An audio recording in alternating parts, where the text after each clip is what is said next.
आदरणीय साथियों, 10 मिनट विलंब से आया उसके लिए क्षमा प्रार्थी हूं। मध्य प्रदेश के इतिहास में इतना बड़ा भ्रष्टाचार का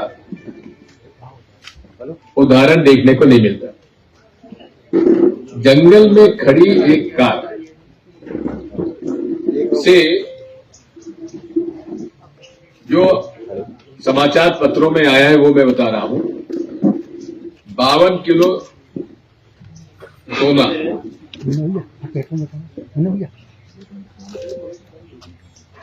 200 किलो चांदी की सिल्लियां, 11 करोड़ नगद, ये एक गाड़ी से, इनोवा गाड़ी से जंगल में खड़ी पाई गई और उसमें ये जब्ती की गई। अब उसके बारे में जो खबरें छन छन कर आ रही हैं, उसमें अब ये बात के सबूत मिल रहे हैं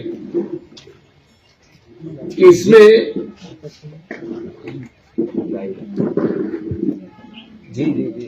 ये परिवहन विभाग के अंदर किस प्रकार से चेक पोस्ट की नीलामी हो रही और एक कटर शब्द आया है, कटर, और कटर वसूली कर रहा था। अब ये सौरभ शर्मा साधारण सिपाही, क्या ये पूरी संपत्ति कटर कांस्टेबल सौरभ शर्मा की है या और किसी की है? ये भी एक जांच का विषय है। मेरे पास जो सूचनाएं आ रही है उसमें यह भी है कि पुलिस प्रशासन ने इसे दबाने का पूरा प्रयास किया। मध्य प्रदेश पुलिस प्रशासन ने इसको दबाने का पूरा प्रयास किया।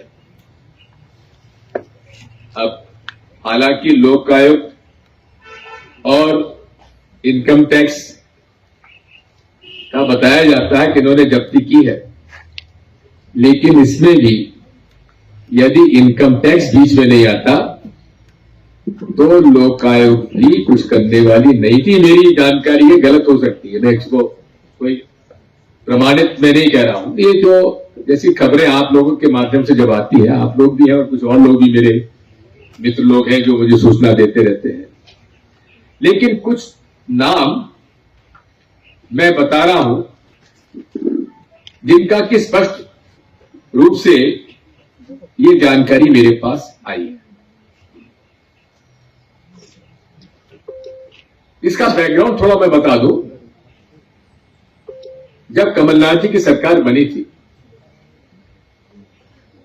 तो इतना दबाव था मुख्यमंत्री, तत्कालीन मुख्यमंत्री कमलनाथ जी पर कि परिवहन और राजस्व विभाग श्री गोविंद सिंह राजपूत को दिया जाए। अब क्यों था ये तो सिंधिया जी बताएंगे या और कोई बताएगा, लेकिन दबाव जरूर था। और चूंकि इसमें बड़ा भ्रष्टाचार का एक माहौल रहता है, इसलिए कमलनाथ जी ने एक बोर्ड गठित कर दिया कि बोर्ड ही फैसला करेगा कौन कहां की पोस्टिंग होगी। लेकिन जैसे ही सरकार गिर के और शिवराज सिंह जी मुख्यमंत्री फिर से बने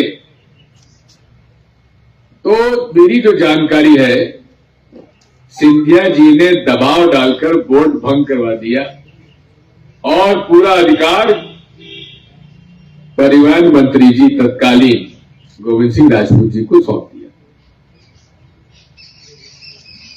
और उसके बाद एक नई प्रक्रिया शुरू होगी। पहले तो पोस्टिंग जो होती थी वो डिपार्टमेंट से और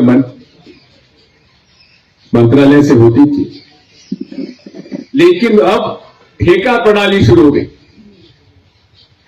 इस नाके का बोली, उस नाके की बोली, और बोली लगती थी। बोली लगकर नियुक्ति, सबसे ज्यादा जो वसूली करेगा उसकी नियुक्ति माननीय मंत्री जी के यहां से हो जाती है। और ये कटर सौरभ शर्मा ये वसूली करता था और कहां का किसको देना है वो देता था। बात यह है, इसमें जो नाम मेरे सामने आए वो मैं आपको बताना चाहता हूं।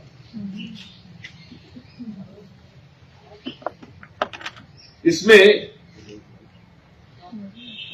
ये जानकारी मेरे पास आई है,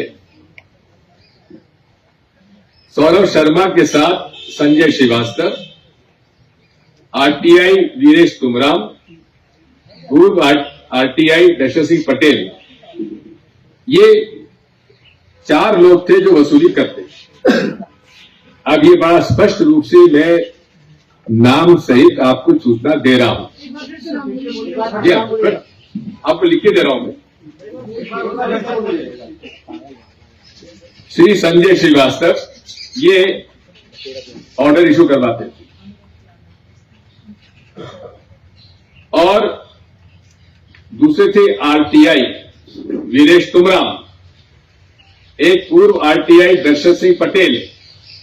ये लोग नीलामी, और सौरभ शर्मा, 4 लोग, ये लोग नीलामी करके वसूली करते थे, और वसूली करके कहां कहां जाता था, क्या क्या जाता था, उसकी जानकारी तो यदि इनकम टैक्स अथॉरिटीज इसकी इन लोगों को गिरफ्तार करके जांच करें, इनका इंटरोगेशन करें, तो मनी ट्रेल पता पड़ जाए।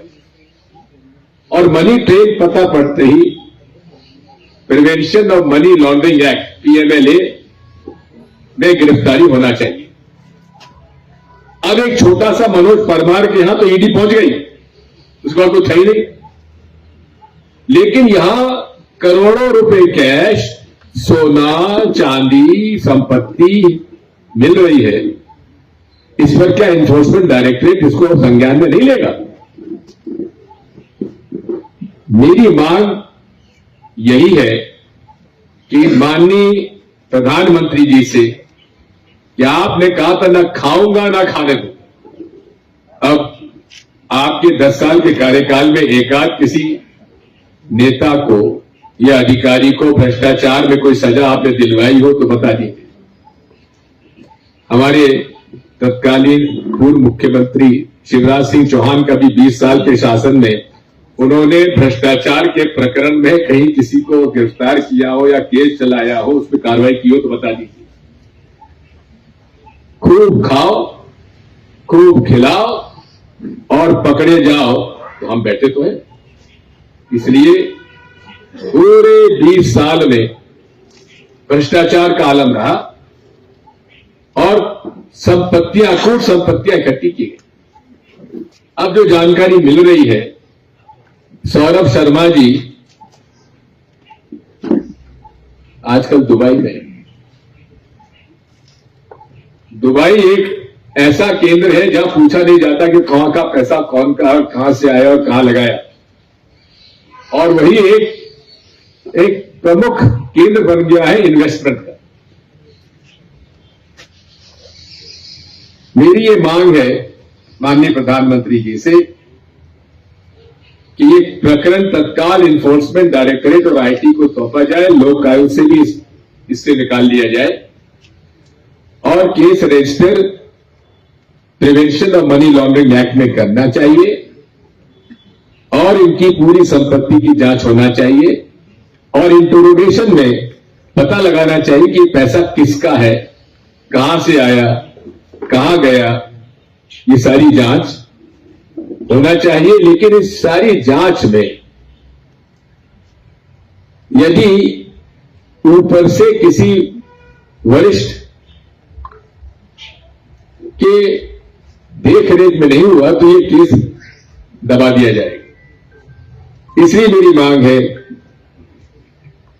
कि मध्य प्रदेश हाईकोर्ट के चीफ जस्टिस साहब की निगरानी में इसकी पूरी जांच होना चाहिए। इसके बाद बहुत सारी जानकारी मेरे पास और भी आई है। आजकल माननीय मंत्री जी के पास फूड सिविल सप्लाईज है जी, मैं बता चुका हूं आपको। और जानकारी आप चाहते हो चुपचाप अलग से मिल लेना, यही बता दूंगा मेरे पास जानकारी कहां से आ रही है। हाँ बता दिया। तो ये इस पर भी मेरी रिसर्च चालू है कि फूड और सिविल सप्लाईज में भी कहां से पर मंथ इनके पास राशि आ रही है। अभी वेयर हाउसिंग कॉर्पोरेशन आलोट का किस्सा मैं बताता हूं। वहां 2 भारतीय जनता पार्टी के लोगों के वेयर हाउस है और वहां से 1200 बोरी माल निकाल लिया गया। वहां एक शर्मा मैनेजर थे वेयर हाउसिंग कॉर्पोरेशन के, ग्वालियर के रहने वाले थे। ये बड़ी आसानी से होता था। उसमें पत्ती रहती है वेयर हाउसिंग में, जो गेट लगता है, उस पत्ती को काट देते थे तो ताला लगा रहता है लेकिन गेट खुल जाता है। तो पत्ती काटकर वेयर हाउसिंग कॉर्पोरेशन से माल निकाल दिया जाता था, अच्छा माल निकाल दिया जाता था और मट्टी भरा माल डाल दिया जाता था। वहां सोयाबीन की खरीद भी लगी हुई है, उसमें भी अमानक सोयाबीन बड़ी तादाद में खरीदा गया। और इन सब बातों पर शर्मा वेयर हाउसिंग मैनेजर ने शिकायत की। यहां के अधिकारियों ने उसको संज्ञान में नहीं लिया तो उसने आत्महत्या कर ली। और आत्महत्या जब करी है तो उसने सुइसाइड नोट में लिख के गया है कि इन वेयर हाउसिंग, जो वेयर हाउसिंग रखने वाले मालिक हैं, एक मनोज काला है और दूसरे राजेश